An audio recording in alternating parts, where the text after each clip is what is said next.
I would like to start by just acknowledging that I'm on Kaurna land in beautiful Adelaide, and also acknowledge that wherever you are, if you're in Australia, you're on unceded in Aboriginal land. And I'd like to pay my respect to elders past, present and emerging, and any Aboriginal people that we have on the seminar today.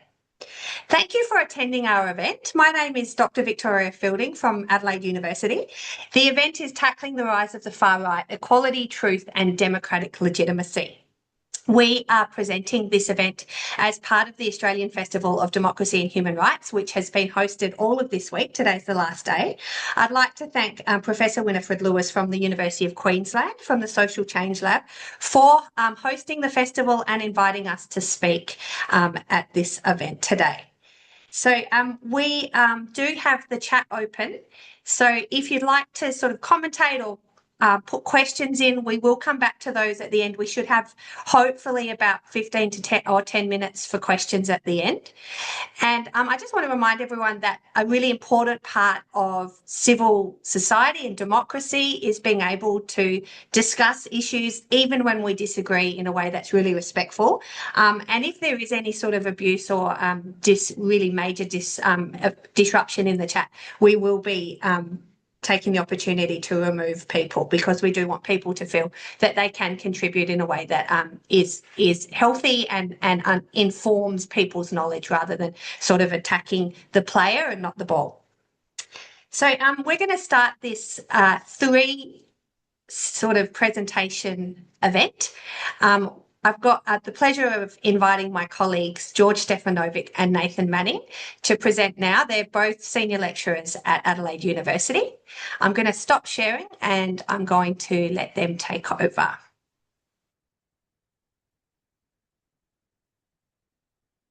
Yep. Thank you very much, Victoria. I hope that this is visible to everyone. Hi, people. My name is Djordje, and I'm presenting this work that I have been working on with my colleague Nathan Manning. And so without, I guess, much of an ado, I'm going to start by talking about why are we all here.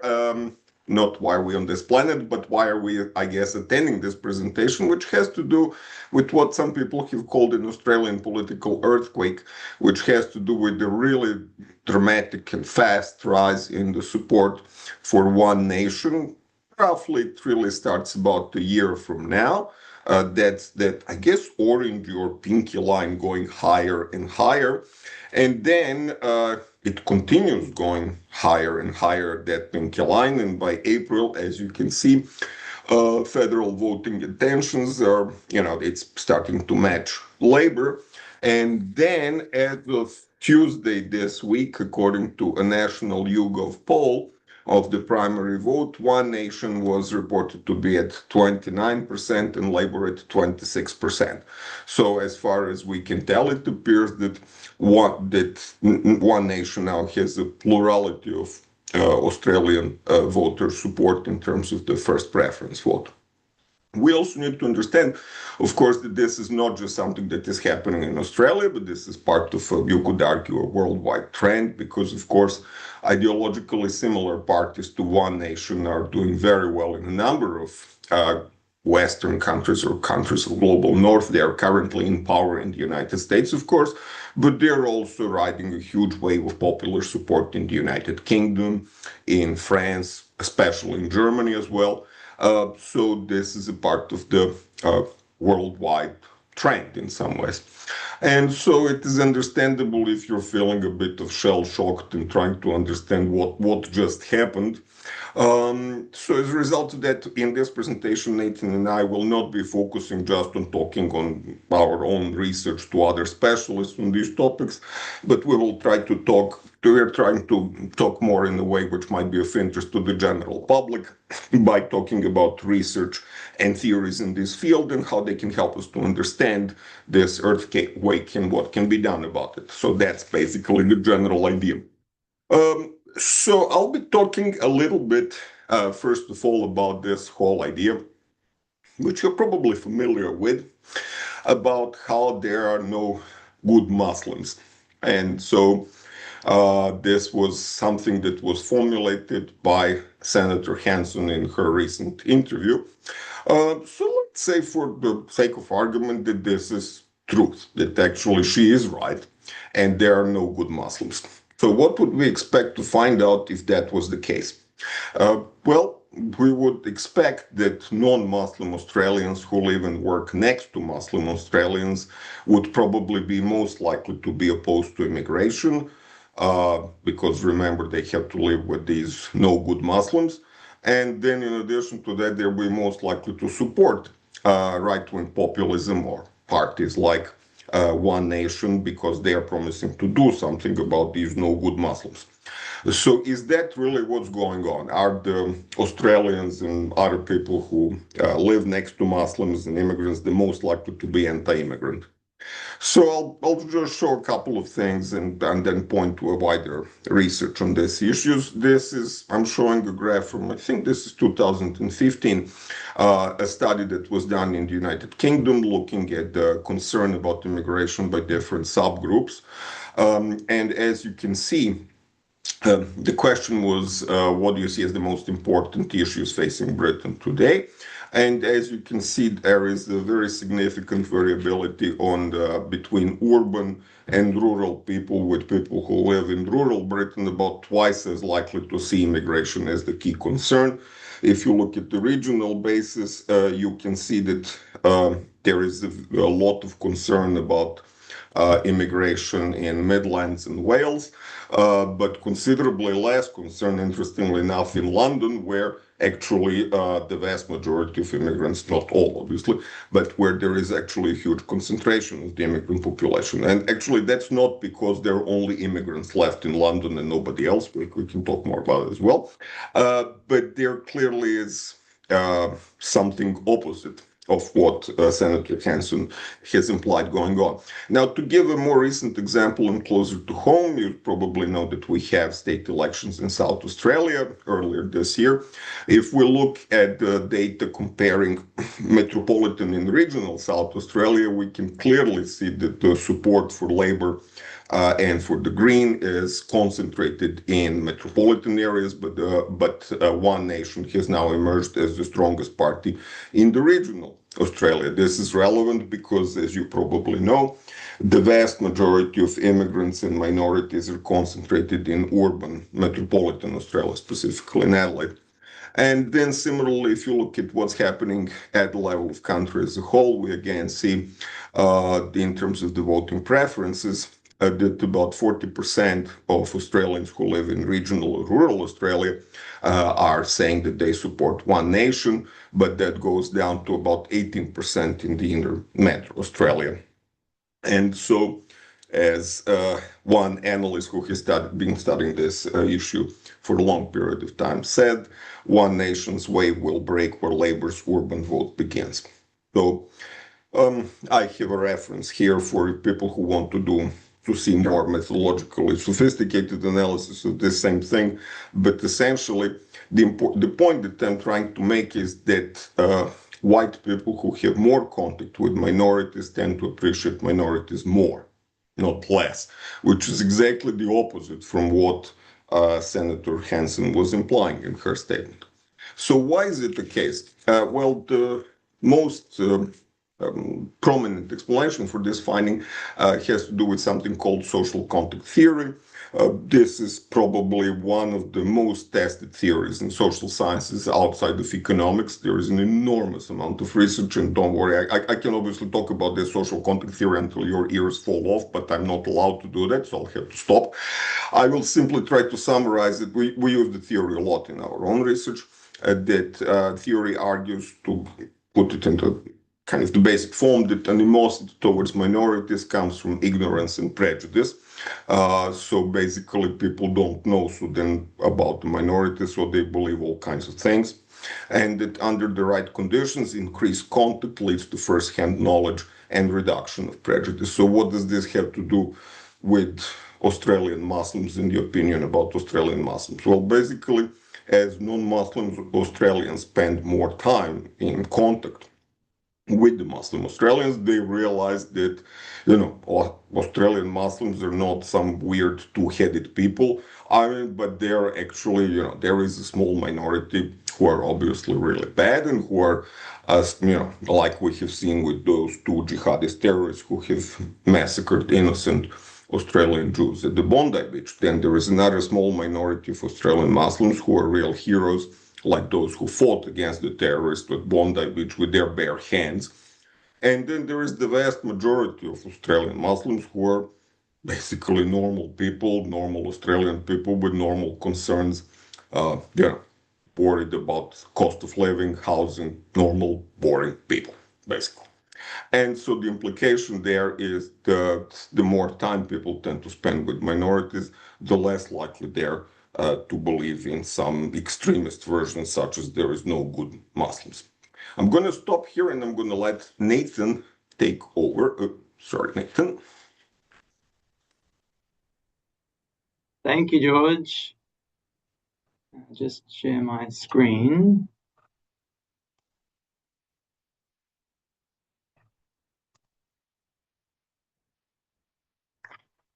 Okay.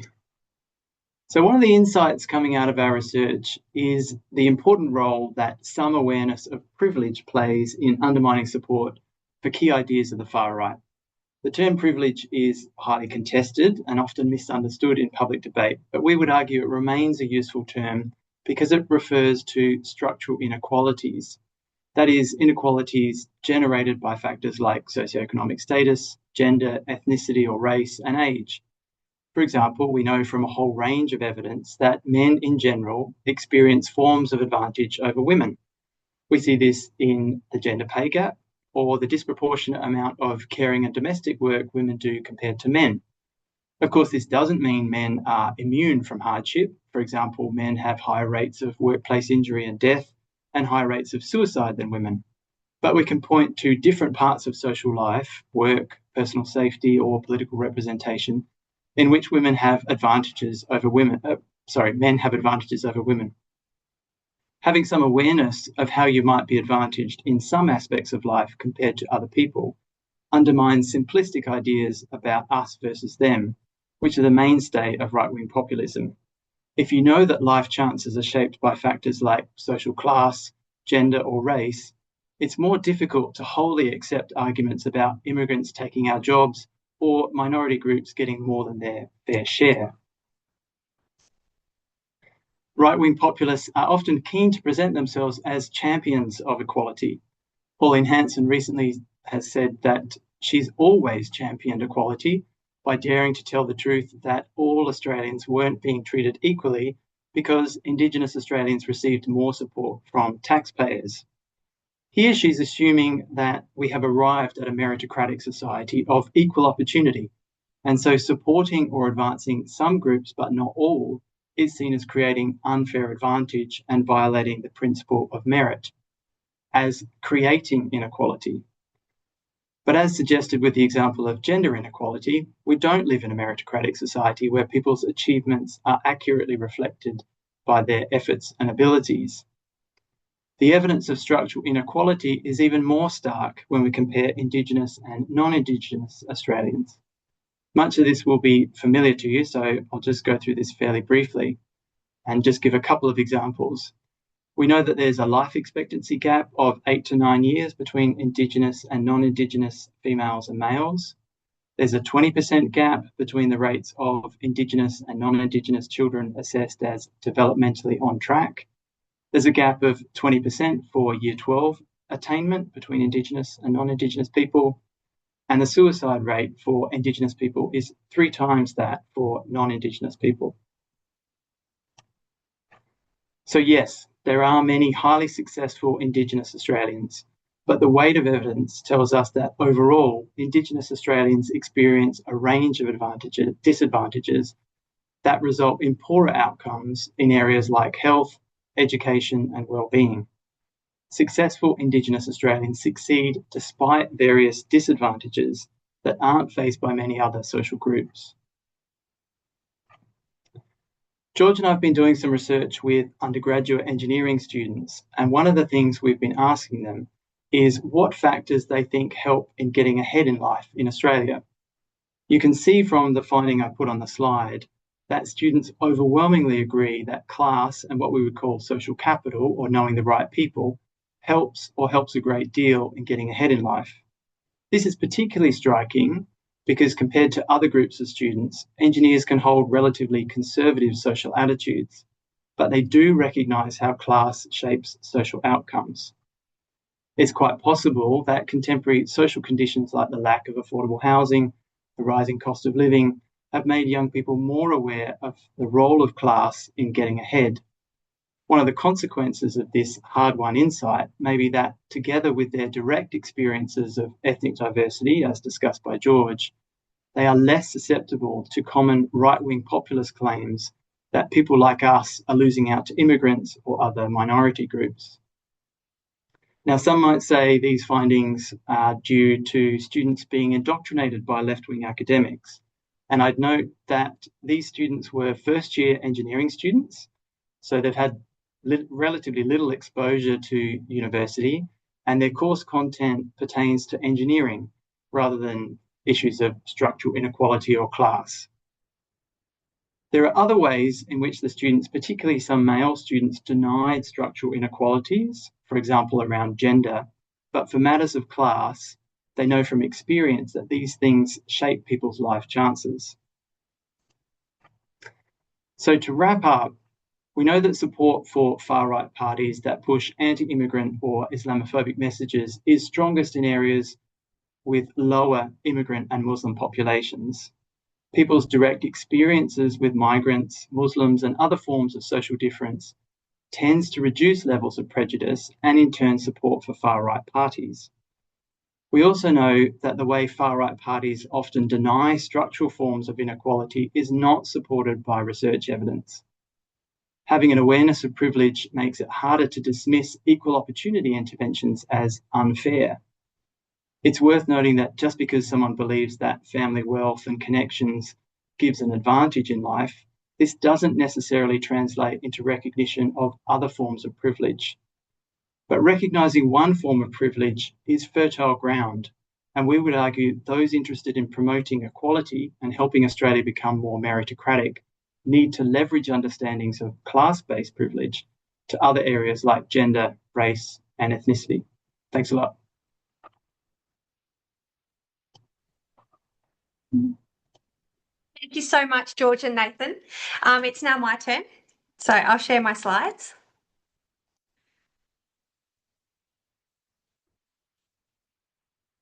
Okay, so although this presentation is about Trump, I want to start by clarifying that Trump is just one far-right leader who is using the lies that I'm talking about in this presentation. And thus my arguments also apply to other far-right movements and leaders, including Reform UK and One Nation in Australia. I note that One Nation is currently working to mainstream their far-right ideas, claiming that now that they have a larger voting base, their ideas are no longer extreme, but are actually mainstream. We only have to look at America under Trump to see how dangerous it would be for us as Australians and for our democracy if we allowed extremist far-right ideas to become the norm. I will say it slowly. Just because more people are voting for One Nation does not mean they are not an extremist party.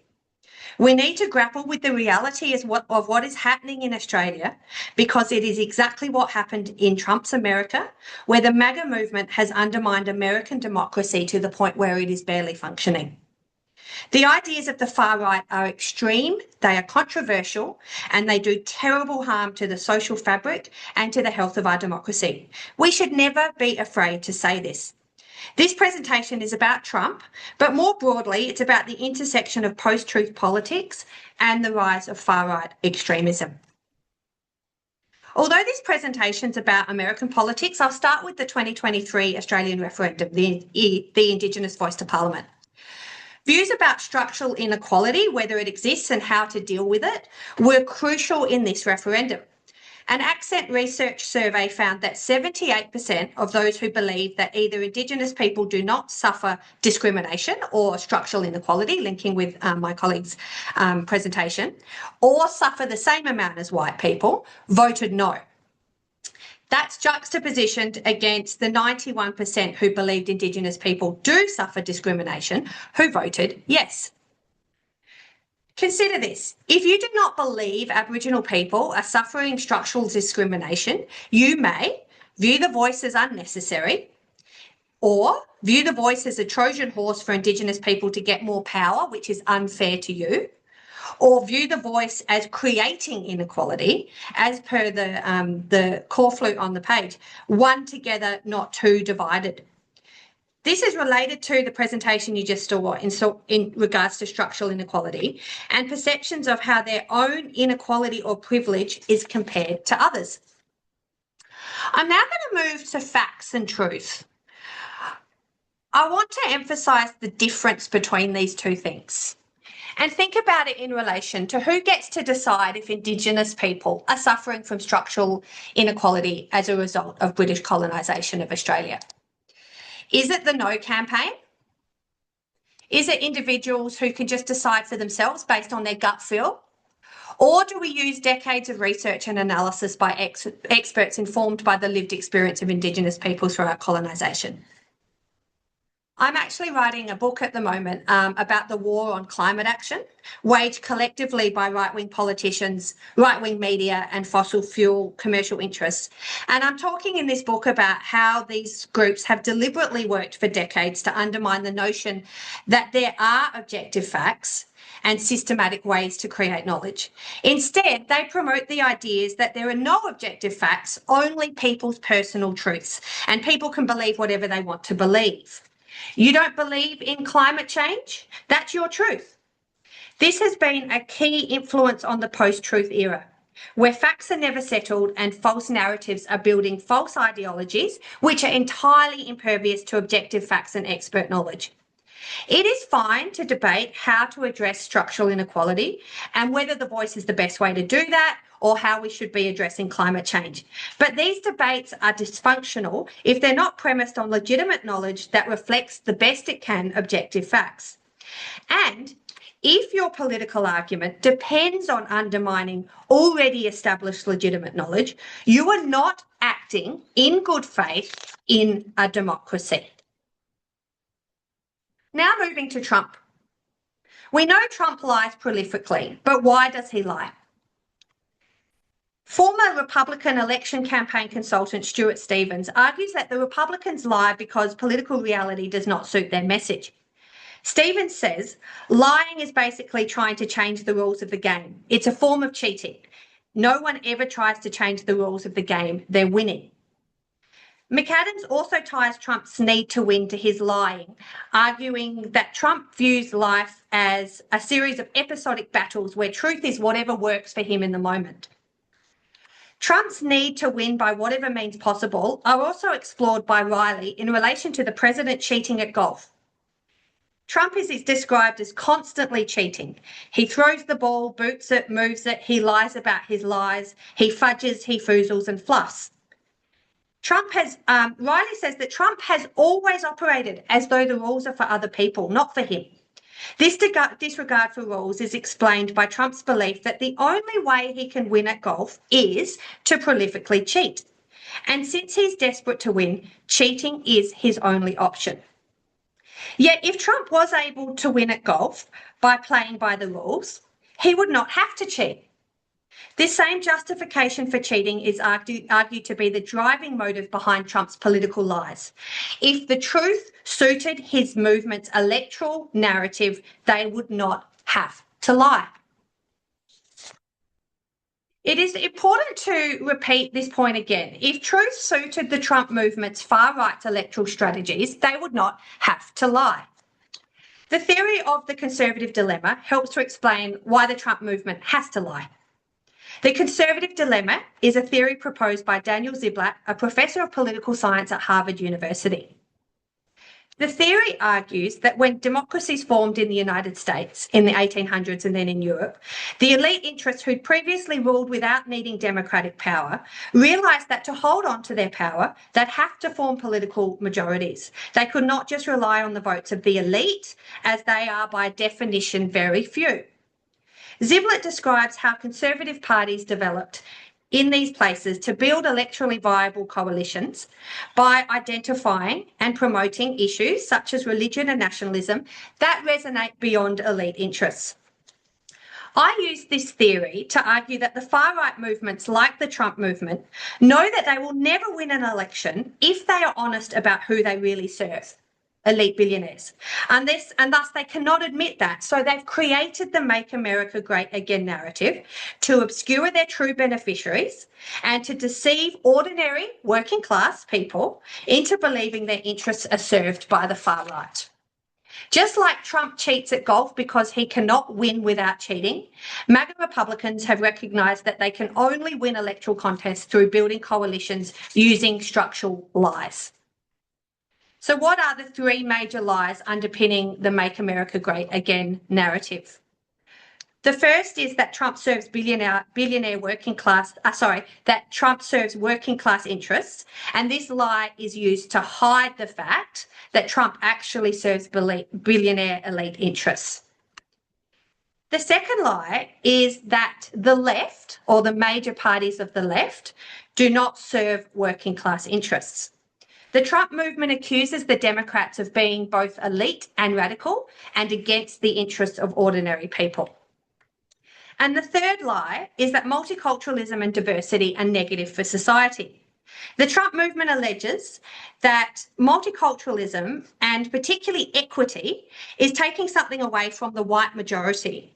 This directs grievance at cultural and linguistic and religious minorities and away from elites. So let's look at those in turn. So Trump and other far-right leaders might say that they serve the interests of the working class and the people left behind economically. But this assumption that Trump serves ordinary people is really the sort of guiding force of the whole movement from a populist lens and obscures who they really, in reality, through their policies, end up serving. It is, of course, unwise to take Trump's word on anything.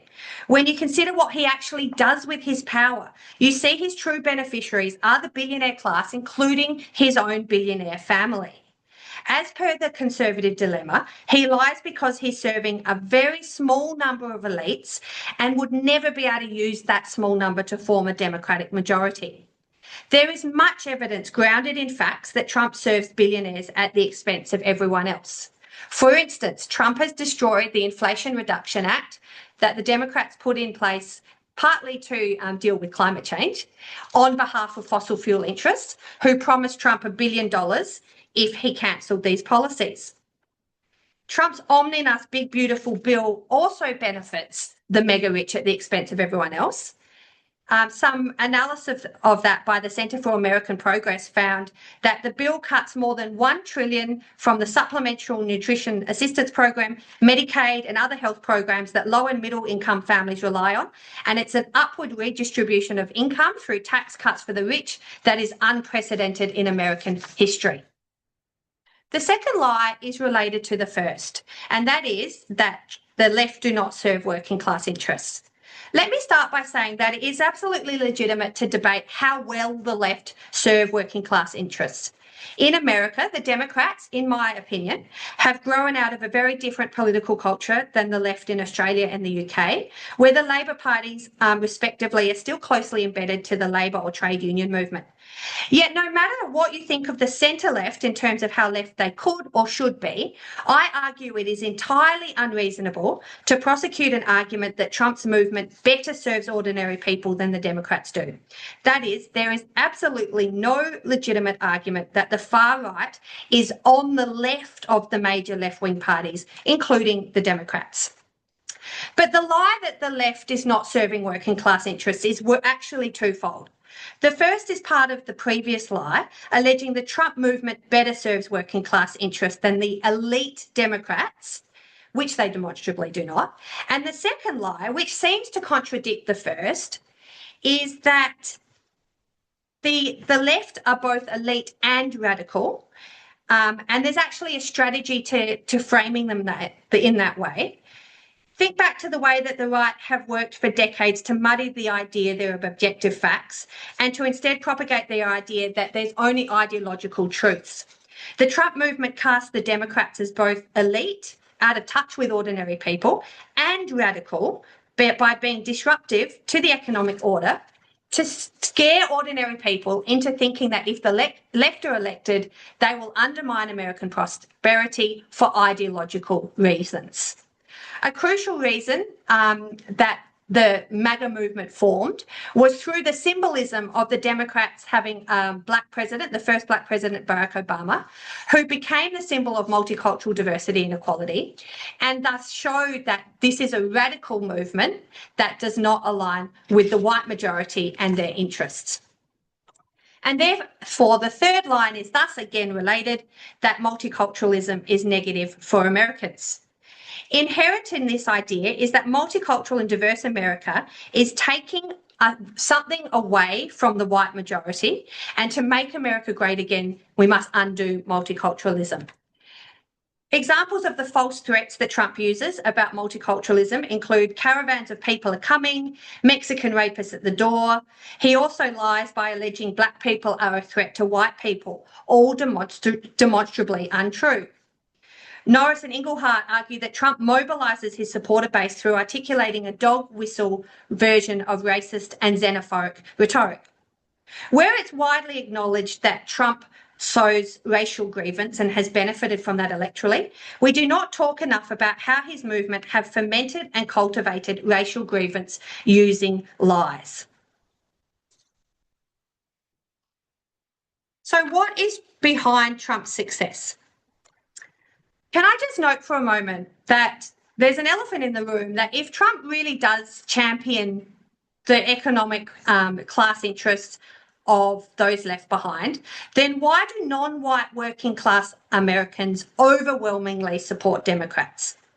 Yet when I talk about the reasons for Trump's success, I want to make very clear that my argument is not that Trump supporters are inherently racist people and so support Trump because he is a racist. It is far more complicated than that. I argue that Trump has used lies to direct racial grievance at non-white Americans. This has been done by falsely accusing immigrants and black people of being responsible for crime, casting them as a threat and something to fear. It has been done through the accusation that minority groups do not assimilate and erode the white majority culture. And racial grievance has been cultivated through the accusation that white people's wealth inequality, their structural economic inequality, is the fault of non-white people. Of course, once people have racial grievance, racism is often a symptom of that. But it's too simple to explain the rise of Trump as caused by racism without acknowledging how hard his movement has worked to use lies to grow and normalise racial resentment and then weaponise it electorally. As this Vox article on the slide reports, academic study after study after study has shown that racial resentment is the biggest predictor of support for the MAGA movement. I'll now return to my the voice referendum slide and the no voters denying Indigenous people are structurally discriminated against. Norris and Inglehart analysed the 2016 US election and found that Clinton and Trump voters lived in two different worlds. Clinton voters lived in a reality where black, transgender people, gay people and women are victims of discrimination. Trump voters lived in what I argue is a false reality of Trump's creation, where they perceived Christians, whites and men as victims of discrimination. I won't go into the data on the slide in detail because I'm going to run out of time, but what it shows just in a nutshell is that it's actually not true that all non-college educated white people support the Trump movement. It actually breaks down exit polling in the 2016 and 2020 election and shows that if you divide out evangelicals from non-evangelicals amongst both non-college and college educated white people, the evangelical voters are absolutely overwhelmingly voting Republican, as shown on the left-hand side, but those who are not evangelical, who are working class white people or college educated white people, are actually supporting the Democrats. When we talk about the reasons for Trump lies, it really is important that these debates be grounded in reality. The reason they have to lie is because they can't say to the public, I am cultivating racial resentment in order to serve the interests of elite billionaires and to undermine the Democrats. And so they have to lie. I want to return to the structural inequality argument.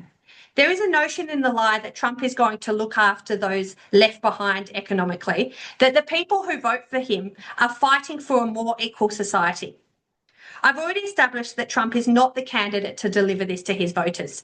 But it is at the same time entirely true that Trump voters are suffering economic inequality, and it is real and insidious, and it justifiably feeds grievance, disillusionment, and disempowerment. So why would they vote for someone who is making their inequality worse? Why do they not look at his policies and see the contradiction in them, that they're serving elite billionaires? This is where racial grievance and structural inequality come together. I argue that Trump has weaponised resentment fed from the reality of economic inequality and has directed it away from the economic elites who have caused inequality and towards multicultural America and towards the Democrats who symbolise and support diverse and equal America. Crucially, this misdirection is not successful because Trump supporters are fighting for a more equal society. Quite the opposite. Because they feel a sense of disempowerment economically, I argue that Trump voters fight to reinstate the only privilege they perceive they still have, their whiteness, and in case of men, their gendered power. Thus, we can again return to the idea of privilege and structural inequality. As I hope I've convinced you, the only way to make the Make America Great narrative cohere is to lie.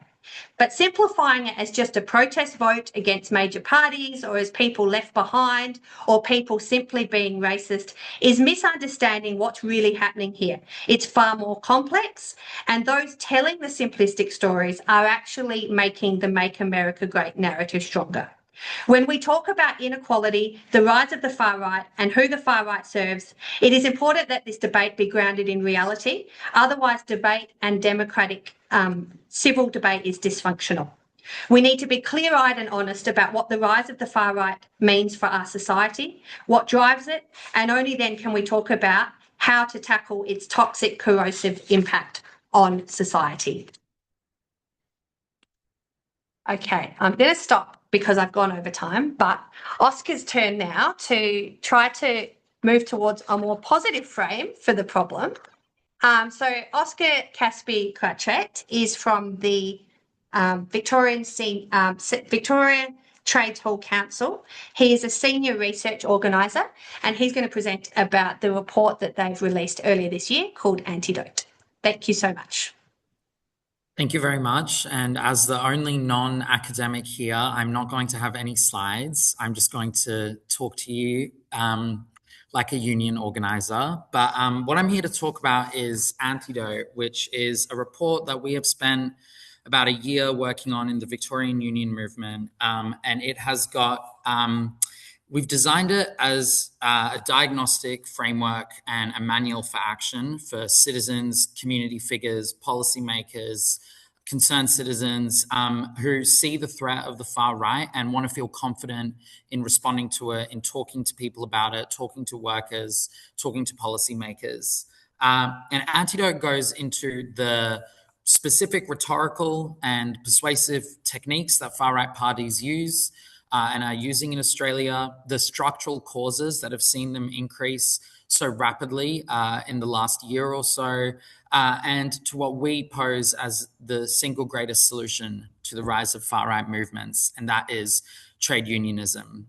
So first of all, I think it's important to acknowledge, as we've heard from all of our speakers today, that this truly is a transformative shift that's happening in Australian political culture right now. It's the breakdown of this more or less stable party system that we've had since the end of the Second World War. And consequently, a shift of that scale has to be driven by equally significant structural factors. And these, even though the rise of one nation has happened so rapidly, the seeds for this were set in motion many decades ago. it's important to note that although the rise of One Nation can seem astonishing, shocking, bewildering, this is a party that it's of a type. And parties like One Nation all around the world have these remarkable similarities in the same general narratives that they deploy about society, the same specific occupational and social demographics that they try and win over in order to seek power, and the same basic set of political languages and gestures that they make. And the reason why that is because they're responding to very similar conditions. Over the last few decades, advanced economies, advanced democracies across the Western world have undergone a series of really significant shifts. These have included complete transformations in the labor market as a result of globalization, financialization, ever-increasing upskilling requirements for people and re-credentialing requirements, the concentration of media ownership, the fragmentation of job roles, increasing insecurity at higher and higher skill levels, the unaffordability of housing, and the cartelization, professionalization, and standardization of political parties in which mass participation has really significantly decreased. And that holds as well for all sorts of civic and social organizations such as churches, volunteer groups, community groups, and unions. The sort of sum impact of all of these changes has been a really remarkable sidelining of working class people from civic institutions, from politics, from industry, from the arts, from the media. And this has resulted in a situation where massive sections of the Australian public, the Australian working public, are reporting severe despair and anxiety about their futures. And this despair and anxiety is rooted in a real shift in what is possible for an average working class Australian to expect for their future in the coming decades. So the ANU has performed this regular poll. It's very high quality, and it's found that the ANU poll has found that 50% of Australians this year believe that life was better 50 years ago, and 56.8% believe that life will be worse in 50 years' time. Australia has had roughly, with the exception of the pandemic, 30 years of consecutive economic growth, one of the most remarkable streaks of consistent growth in any advanced economy in the world. And recent polling has shown that a majority, or just short of a majority, of Australians believe they have not gained anything from any of that growth. We're reporting across the political spectrum a loss of trust in mainstream media, a loss of trust in key social institutions, and profound anxiety about AI automation, ecological disruption, de-skilling, wage stagnation, and other threats to people's livelihoods. So what we are witnessing at the moment is not just this sort of nebulous loss of trust in the system. Rather, it is that for many people, production workers, service workers, workers in the care economy, workers in care and social assistance, public administration, for millions of working class Australians, their interests have been sidelined in policymaking for decades now. And the consequence of this ultimately is widespread status anxiety. So when it comes to the rise of the far right, there's this never-ending debate that's happening amongst scholars, and that is, does the far right's, growth, is it coming from these identity-driven concerns about, race or gender or sexual diversity, or is it being driven by material conditions, by reduced economic prospects? What we're trying to put forward in Antidote is we want to destroy that distinction. It is both of them, and they are in a symbiotic, mutually fueling process. Why would someone adopt white supremacist beliefs, adopt a form of white identity politics or xenophobia? What is the actual psychological processes that drive someone to do that? It seems to us very clear, and through a lot of the research, very evident as well, that status anxiety plays a key role in this. When you feel like your position in society is not guaranteed, you're going to seek protection for your particular in-group. When you're on a sinking ship, you're going to look for a lifeboat. And when people's sense of security in society has been so significantly and persistently ground down, they become a lot more receptive to old, familiar, and magnetic narratives about hierarchy, about ethnic purity, and about sexual and gender roles. This does not change any of the fact that those narratives are toxic. They need to be refuted, and they need to be opposed at every level. But we have to be honest about how social processes are manufacturing susceptibility to these narratives. And one way that this is done, and one way that I think is really, really sophisticated, really central to how the far right builds support, is the way they use the concept of elite.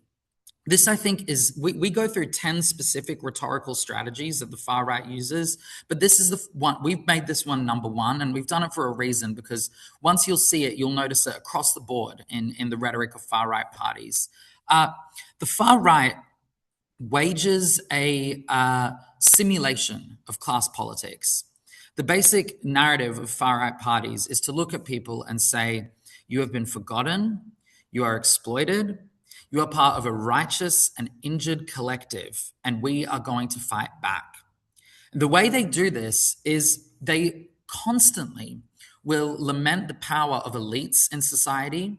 They will use the language of elites or parasites, things like that, but you will never ever hear them use the words worker and boss, rich and poor. It is always some substitute for that. It's producer versus parasite.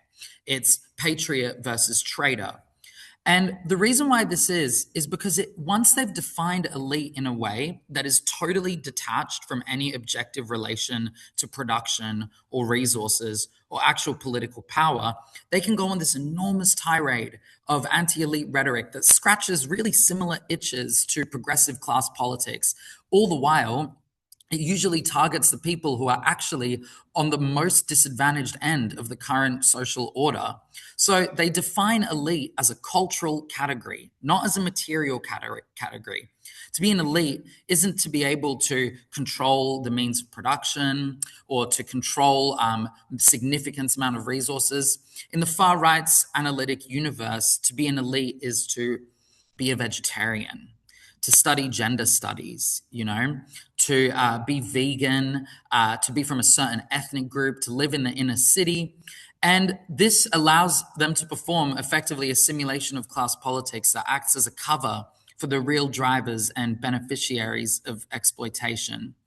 The way you disrupt this process, in our perspective, is you have to affirm that the sense of frustration and neglect that many people in Australian society are feeling right now is derived from a real shift in material conditions over the last few decades that has seen public services completely eviscerated, that has seen the quality and the content and the reliability of work all been undermined.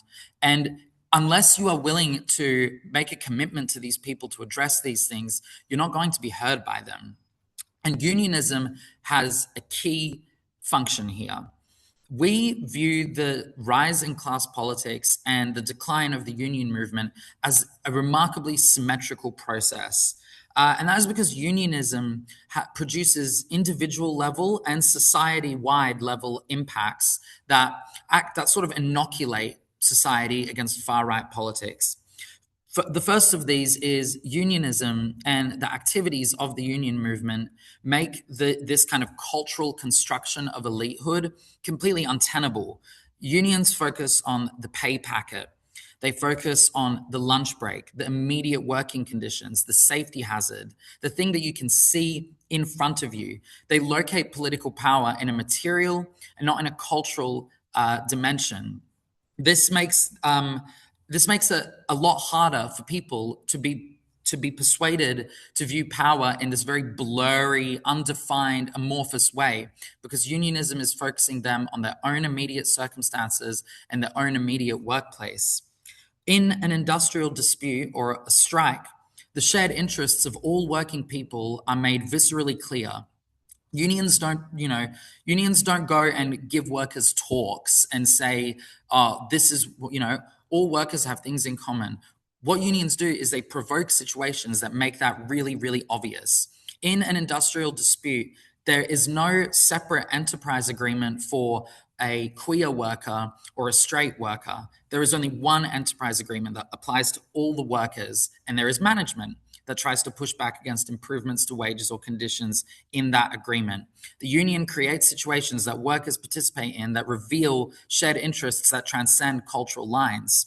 Furthermore, unions are one of the only civic organizations in Australian society where a non-citizen can join and participate on a completely equal footing with a domestic worker in pursuit of shared goals and against a common opponent. This is remarkable, and the impacts on racial resentment are well studied internationally. And there is also an important element here about democratic upskilling. I see often in my experience working in the union movement, the way that union activity gives working class people the chance to actually live citizenship, to live democratic citizenship, to do things like take minutes at a meeting, address a rally, organize events, liaise with community groups, build a campaign, de-escalate, negotiate, bring people together. Those skills are transitive to the public sphere. If a worker is able to experience those things through unionism, they're going to feel more attached and more competent when it comes to participating in democracy or in civic life, which we desperately need right now, given how many working class people are disengaged from the democratic system. I think that the union movement has an indispensable role to play in confronting the rise of the far right. Unionism, aside from all of those effects, gives people a decent standard of living, political voice, and a civic identity. And people are missing all of those things right now. And if the left doesn't have a version of that to offer them, they're going to go to older, more regressive, more reactionary, and more exclusionary forms of those forces. And I also want to say that we're going to see a lot more people from marginalized groups. We're already seeing it. A lot of people of color, queer people, women, even recent immigrants who are going to be caught up in far-right politics. This is not because these people are stupid and they don't know what these far-right parties think, but because those groups are experiencing the most intense status anxiety in society and are therefore even more likely to be drawn to narratives that can establish a hierarchy that puts them in a more comfortable position. And no one is immune to the narratives produced by far-right organizations. We're susceptible to these parties because society has gone to a point where conditions are profoundly ripe for them. And although I think it's going to take a really long time for us to undo those conditions which have fueled the rise of the far right for so long, I think we're going to do it. And I am an optimist. I think, working in the union movement, it's remarkable what you see, people from completely different backgrounds coming together. And I think that we should all be hopeful, despite what's happening right now. I think that what people have in common is going to prevail. Thanks, everyone. Thank you so much. Thank you so much, Oscar. I'm really inspired by that. And it is just such a pleasure to hear someone talking so constructively about something that is so important to our society. So we have 6 minutes left. And as far as I can see, we've just got one question so far. But if anyone has any more questions, please post them in the chat now. But the first one is actually for Oscar. I'll read it out. It's from Jane Hunter. I had a conversation at a demerger rally with a seasoned older union organiser from one of Australia's largest unions last Sunday. He said all his workers, including himself, will vote One Nation in the next election. They have all moved to this party. He said it's the sum of often minor grievances that is forcing this. They feel neglected by our health, political, education institutions, those that are supposed to serve you. This is what is driving, as Cos Samara says, the revolutionary vote. How can Labor, for example, address this? So I can't speak directly, to what the Labor Party can do because, I'm here from on behalf of the Vic unions. But what I will say and what I am, I've experienced a lot of workers who are like this, who have said to me for a number of reasons that they're thinking of voting for One Nation. And the way I think can be effective to approach that is the first thing you do is you immediately affirm that their sense of grievance and their sense of being exploited and left behind is legitimate and is based in real material transformations that have happened in recent decades. And then what you have to do is you have to demolish Pauline Hanson's credibility as an outsider. You have to demolish her credibility as someone who is going to shake the system up. Every single time, One Nation has existed for 30 years. They've sat in state and federal parliaments and local councils for 30 years.